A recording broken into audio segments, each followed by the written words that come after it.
Bom, eu andei afastado um tempo da rádio e assim vai continuar durante o tempo necessário para que eu possa fazer 2 cirurgias. Eu fui internado no sábado no Sírio-Libanês para fazer essas 2 cirurgias, mas infelizmente por causa dos exames e também por causa dos remédios tiveram que ser adiadas para o próximo dia 5 de outubro, não é? Então, é apenas para dar uma satisfação, porque eu sou um cara que gosta de trabalhar, trabalho mais do que o meu corpo aguenta, mais do que a minha idade suporta, mas eu sempre gostei de trabalhar e acho que... Estava conversando com o senhor que está trabalhando aqui em casa, que está mexendo em umas madeiras aqui, e ele já é um pouco mais velho do que eu, e ele falou que não para de trabalhar, porque se parar, realmente a situação fica difícil. Não só fica difícil para o aposentado, não é? O aposentado que ganha os míseros salários de sempre da aposentadoria, as míseras contribuições, desde sempre, independente de governo, de ideologia, de polarização, o aposentado é sempre jogado no fundo do lixo. Aposentado é um estorvo. Esse é o grande detalhe. Antigamente, os aposentados ajudavam os filhos, podiam dar um dinheirinho para os filhos e tal, e por isso até eram mais respeitados. Hoje não. Hoje não tem dinheiro nem para comer, então alguns são jogados em asilos, outros jogados ao léu e tal. Estava conversando com o Mamone aqui, eu disse que ele vai para o céu, que ele trata da mãezinha dele com carinho, com cuidado, e assim tem que ser, né? Você tem que fazer sacrifícios da sua vida para quem se sacrificou por você a vida inteira. Mas via de regra não é assim. Tem muita gente que está tapando os ouvidos de vergonha do que eu estou falando, porque faz 200 anos que não vê o pai e a mãe. Aliás, não sabe nem onde o pai e a mãe estão, porque se tornaram estorvo dentro de casa e jogaram fora, com peça quebrada e descartável. É duro falar isso aqui, porque tem gente que não gosta de ouvir. Mas eu falo o que eu penso, na hora que eu penso e sempre que eu posso. Você faz se sentir numa sensação de que você é peça descartável, cara. Tanto para esse país aqui que não respeita a nossa história e joga o aposentado no lixo, e não é de hoje, não, de há muito tempo, não.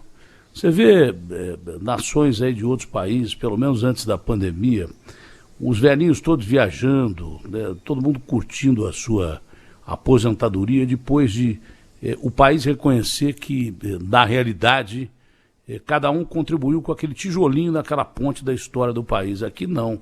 Isso é jogado fora. Isso é jogado na lata do lixo como se fosse realmente estorvo e brinquedo barato que quebrou. Essa é a realidade de muitos velhinhos que estão me ouvindo aí, que estão talvez até concordando comigo, e muito filho que desligou o rádio de vergonha. Mas é o que eu tenho que dizer, que eu posso falar. É o que tem para hoje. Mas, enfim, eu vou ter que fazer essas 2 cirurgias e eu espero que dê tudo bem, dê tudo certo. Não é? Mas você vê, a gente continua elogiando o SUS até determinado ponto. O SUS salvou milhões de pessoas durante a pandemia, mas depois voltou a ser o que era. A verba foi cortada pela metade. Quando a gente não aprendeu ainda, se você tiver um sistema público de saúde correto, que atenda as pessoas da forma com que elas têm que ser atendidas, porque a gente não tem hospitais para suportar a maioria dos brasileiros que não tem dinheiro para comer, vai ter dinheiro para pagar o hospital, está louco, não tem jeito. Tem postos de saúde sem remédio, fila em todos os locais, hospitais, voltou a ser o que era antes. O que a gente elogiou o SUS durante a pandemia, a gente é obrigado a reclamar que precisa de verba de novo para o SUS. A gente pensou que o governo tinha aprendido, ou que os governos tinham aprendido, que sem sistema público de saúde o país não sobrevive. Um bichinho invisível quase matou o mundo inteiro se não fossem os cientistas descobrirem a vacina, os médicos, os enfermeiros, pessoal hospitalar. Nós teríamos praticamente sido dizimados como mais uma raça que passou pelo planeta, não é? Mas voltou a ser o que era, as reclamações são frequentes. Você vê gente reclamando de cirurgia que precisava fazer e que não faz, de atendimentos médicos que, de repente, o médico falta a consulta, só marca depois de 6 meses e daí por diante, entendeu? Esse é o SUS de hoje. Infelizmente, a gente tem que falar a verdade. E a gente fala a verdade. Quem não gostar, é que se exploda. O que eu posso fazer? Não posso fazer nada, eu só passo aqui o que me falam. Bom, um calor terrível. Infelizmente, no sul, essas mudanças climáticas realmente estão atingindo terrivelmente o Rio Grande do Sul, Santa Catarina, principalmente, e Paraná. Não sei se chegou ao Paraná, mas Rio Grande do Sul e Santa Catarina, com certeza, sempre são atingidas. E tem um motivo. O mar está com febre, velho. O mar está quente. Com esse fenômeno do El Niño e com coisas que diziam que ia acontecer daqui 40, 50 anos, já estão acontecendo. É o tal de efeito estufa. Muito por causa da emissão de gases do ser humano. Isso é uma coisa óbvia. A gente queima combustível fóssil. A gente não, o Brasil quase não gera esse tipo de energia suja. Quem gera é o Macron, a França, que vive pegando no nosso pé, os europeus que vivem pegando no nosso pé para preservarmos o nosso país, e eles queimam combustível fóssil, eles queimam combustível de carvão e daí por diante, que na realidade poluem o planeta pra caramba. Poluindo o planeta pra caramba, o planeta esquenta. Com correntes marítimas mais quentes, como o caso do El Niño, o oceano esquenta. Com o oceano esquentando, o gelo derrete, muda completamente a situação climática. Nós chegamos no sul do país, no sul do planeta, no Polo Sul, na Antártica, a recorde de perda de gelo, coisa que não acontecia há 200 anos. Era gozado que perdia muito gelo no Polo Norte, mas no Sul não, era preservado. Agora não. Nós chegamos às piores reservas de gelo de todos os tempos. Isso muda completamente o ecossistema, não só do planeta, mas principalmente quem está perto da Antártica. Isso acontece com os nossos irmãos gaúchos, argentinos, uruguaios, que estão ali, paraguaios, que estão ali embaixo. Então a situação fica terrível, é por isso que a gente está tendo ciclone pra caramba. Onde não tem ciclone, tem político. Esse prefeito quer fazer em 2 dias o que ele não fez a vida inteira. Então ele para a cidade com obras. Eu nunca vi rodízio ser suspenso por causa de obras e acidentes. Eu nunca vi, a primeira vez na vida que eu acordei com a notícia de que o rodízio foi suspenso por causa do número de obras e de acidentes. Tá? Onde você vai tem uma obra, mas obras aonde? Obras em locais que todo mundo vê, em marginais e daí por diante. Agora vai na periferia para você ver se tem as obras necessárias para fazer o povão ter uma vida mais digna. Quando tem obra na periferia, o cara pega e aumenta o IPTU. Vai? Não vai não. Porque seria indelicadeza da minha parte, logo de manhã, falar palavrão no seu rádio, na sua casa. Isso eu não faço, mesmo porque o dono da emissora não gosta, não permite, e mesmo se permitisse eu não faria. Não faria. De vez em quando sai, eu me desculpo, mas que tenho vontade, porque isso é um absurdo, parar uma cidade de 23 milhões de habitantes, né? Por causa de obra, obra eleitoreira, claramente eleitoreira, para gastar os 40 bi que tem aí, raspar o tacho, depois correr atrás, cobrando imposto pra caramba, se for reeleito, ou então largar pro próximo a bucha de uma prefeitura quebrada. É assim que funciona. Sempre funcionou. Da Atena só aqui em São Paulo? Claro que não. Esse cara é mais um. De todos que fazem quase que a mesma coisa, com raríssimas exceções de gente que pensa no povo, para o povo e pelo povo. Cidade parada, pô. Cidade parada por causa de obras e mais acidente. Acontece, cai uma moto para a cidade inteira, porque tem já trânsito ruim por causa de obra. Facilita até bandido. A Ponte Cidade Jardim é um desses locais que viraram a armadilha, de repente, para marginais roubarem você. Ela já é estreita, tem um lado só, e não só a Ponte Cidade Jardim, hein? Tem de viaduto quebrado, que os caras deviam ter arrumado há muito tempo atrás. Não, vamos arrumar na época da eleição, porque aí os caras vão dizer que a gente é bom de obra e tal. Então você passa em locais que tem muito trânsito, tem obra desde o chão até o céu, até a iluminação. Céu todo iluminado, parece que você está em Dubai. Não é isso, meu amor? É Dubai. Parece que você está passando em Dubai, tudo iluminado, ou Las Vegas. Imagens de Dubai ou Las Vegas, tudo iluminado. Agora a perifa, velho, os caras ficam no escuro que nem vagalume. Que nem vagalume, tem que acender a bunda para poder ver. Desculpa aí, mas bunda todo mundo tem, isso não é palavrão. Então, o lance é o seguinte, velho, não dá, as pessoas já perceberam isso.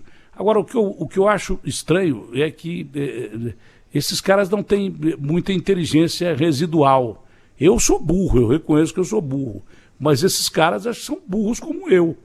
Porque você acha que não vai. Que diferença tem o voto da perifa e o voto das pessoas de bairros mais ricos? É coisa nenhuma, voto é voto, velho. Então, se você desprezar a periferia, que é a grande maioria das cidades do Brasil, o Brasil é uma grande periferia, você vai se ferrar. Ou não vai se ferrar? É evidente que vai se ferrar.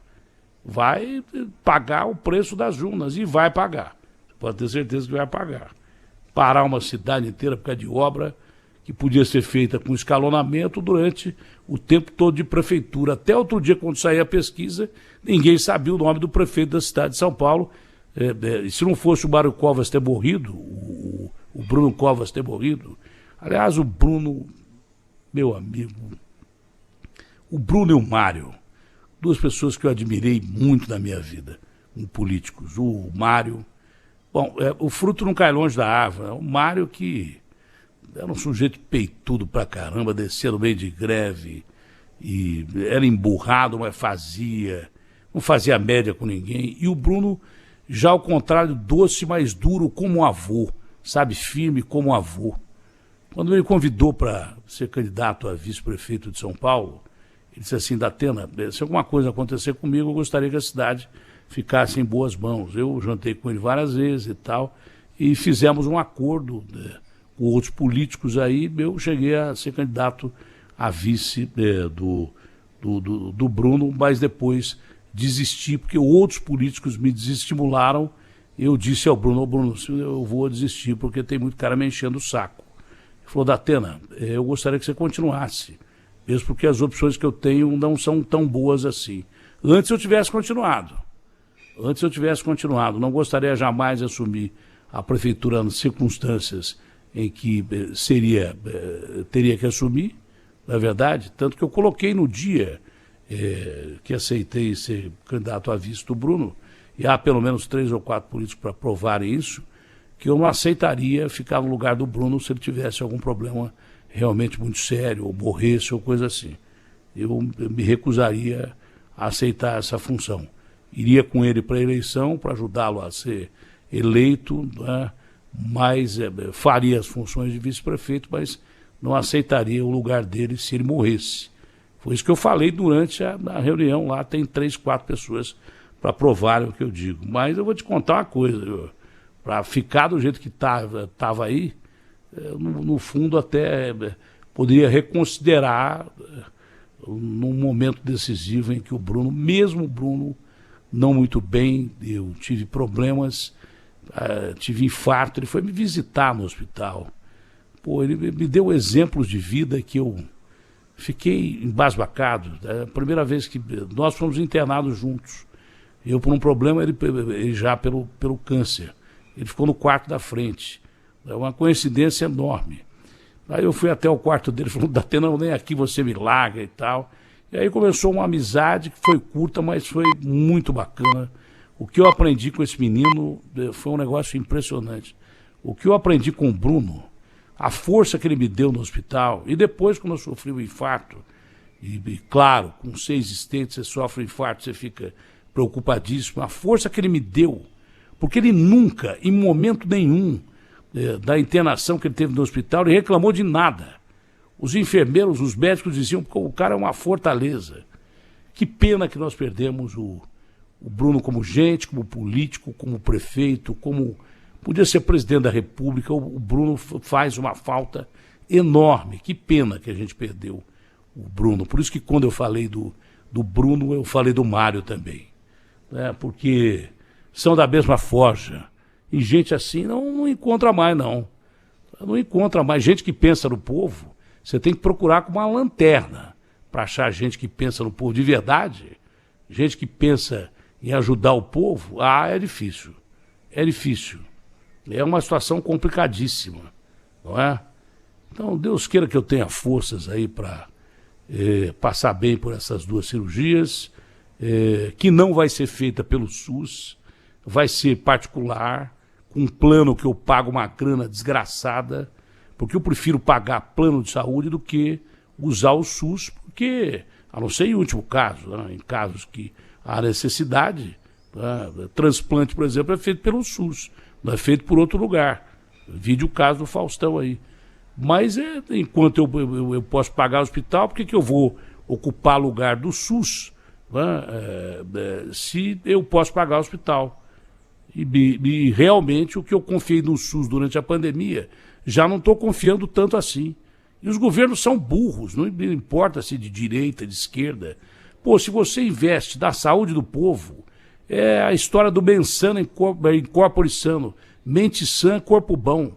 Você tem mais gente para poder trabalhar, tem mão de obra bacana, tem o cara se sentindo bem, você dá direito do pobre se sentir de uma forma igual ao rico, tanto faz, entendeu? E aí se vem um bicho qualquer, uma pandemia, você tem já um sistema de saúde que vai salvar mais gente do que salvou da última vez. Porque mesmo com o SUS, proporcionalmente, nós perdemos mais gente que o mundo inteiro. O Brasil perdeu mais que os Estados Unidos, que numericamente foi superior a gente na pandemia em número de mortes, mas perdeu gente pra caramba. Os americanos têm 100 milhões de habitantes a mais do que a gente. 110, segundo esse último censo aí, 120, quase, 117. Tem quase que o triplo da população brasileira. E eles perderam quase que 1 milhão, nós perdemos quase que 1 milhão também. Poucas vidas a menos do que os norte-americanos, muito por causa do SUS. Senão morria todo mundo aqui. Muito por causa do sistema de vacinação, que foi boicotado, porque tinha gente negacionista, e o presidente da República era contra a vacina, e daí por diante. Morreu muita gente. E continua ainda esse pessoal não querendo se vacinar.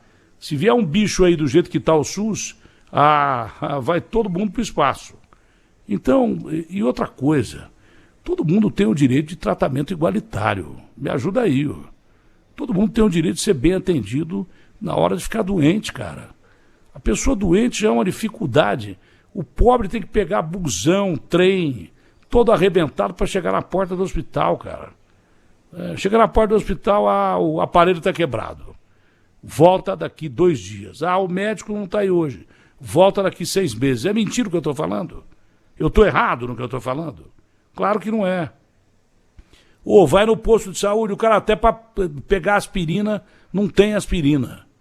Então, como é que você quer que o povo brasileiro seja um povo feliz? Não tem trabalho, porque, primeiro pela política desse cara do Banco Central, que agora virou o maníaco de cortar juro. Por que não cortou juro lá atrás, quando o povo mais precisava de trabalho, e muita gente que não tinha emprego continuou desempregada, e muita gente que tinha emprego foi desempregado, e ele jogou o Brasil numa fossa desgraçada, e esse papo furado de que o alimento está mais barato. É uma ova.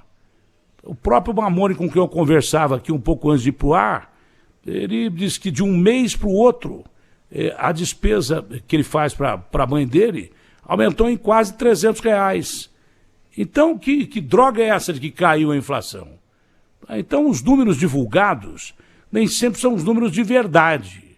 O melhor ministro da economia que existe é a senhora que está me ouvindo, é o senhor que está me ouvindo. É quem vai no mercado fazer compra.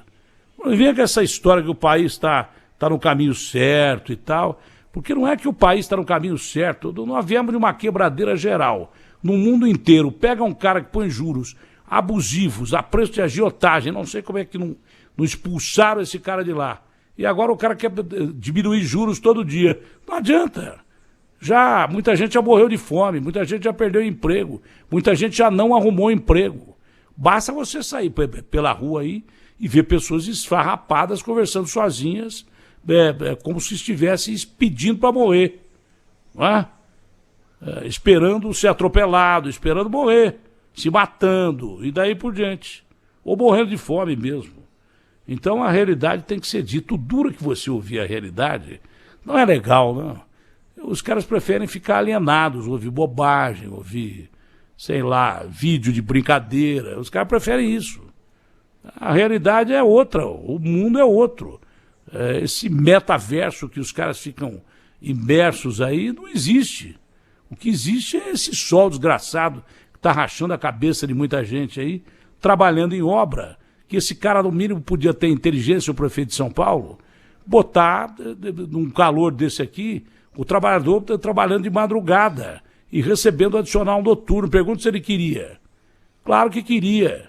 Bota o cara num sol de rachar o coco do sujeito para quebrar a cabeça do cara de tanto calor. O rendimento é muito menor e quase que um trabalho escravo, dando porrada em pedra, jogando piche nos buracos com petrístico para fingir que está tapando buraco, num calorão que é recorde. Será que nem recorde? O cara suspende o rodízio, tá? Mas ele não pensa em quem está trabalhando. Tinha que suspender a obra, porra.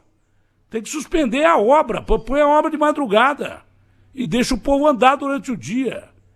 Entendeu? Mas de madrugada ninguém vê o que eu estou fazendo aqui, não vai votar em mim. É exatamente o oposto, cara. O cara que está rachando pedra uma hora dessa agora vai dizer pro pessoal da comunidade: pô, esses caras não têm dó da gente, eu. Bota a gente trabalhando meio-dia num sol de rachar o coco da gente. Mas voltou o Datena para meter o pau, é claro. Quer que eu volto aqui para quê? Para dizer que o Brasil é o maior país do mundo hoje em dia, que é o país mais feliz do mundo. Não é. Não é. Essa é a realidade. Não adianta ficar imerso aí em programa de televisão, vendo a vida dos outros, em rede social, achando que está vivendo uma vida completamente fora da realidade. Porque o Brasil não é isso, não. O mundo não é isso. O mundo é um mundo de guerra, de fome, de carestia, de situação ruim. E a gente está perdendo uma grande oportunidade como fornecedor de energia, de minério, de comida, de sermos o melhor país do mundo. Por quê? Porque a gente não encontra um caminho. Não tem um caminho. De repente o país poderia ter produzido pra caramba e gerado divisas para que você tivesse comida no prato, tivesse educação, tivesse saúde, tivesse uma casa para morar. O cara vem e bota juros a 200.000% pior do que qualquer agiota que tem por aí e mata a possibilidade do país crescer. Sabe o que é o país crescer? É isso que eu falei. Você comer, você ter filho na escola, você ter oportunidade de ser bem atendido por um sistema público de saúde, você ter uma casa para morar. Isso é crescimento, porque você gera divisas ao país que dão condição de você viver uma vida digna. O que o brasileiro quer é só viver com dignidade. Com dignidade, só isso. Mais nada. O que o brasileiro quer não é viver na opulência, viver na riqueza, viver na maior boiada que existe. O que interessa só é dignidade. E pela 10ª vez eu vou pedir ao Ricardo para pegar a música do meu irmão Raimundo Fagner, meu irmão camarada apresentado pelo Sócrates, e que eu fiquei irmão desse cara e amo esse cara, não dá para ser feliz desse jeito, cara. Porque o Brasil que eles querem que a gente viva é um Brasil de mentira. Sempre foi esquerda, direita, centro. A preocupação com o povo sempre foi zero, cara. Os caras, existe uma diferença entre fazer política, é por isso que eu me encho o saco e largo as eleições no meio do caminho. Existe uma diferença entre fazer política e enganar o povo e governar de verdade para o povo e pelo povo. De outra forma, não há como ser feliz mesmo.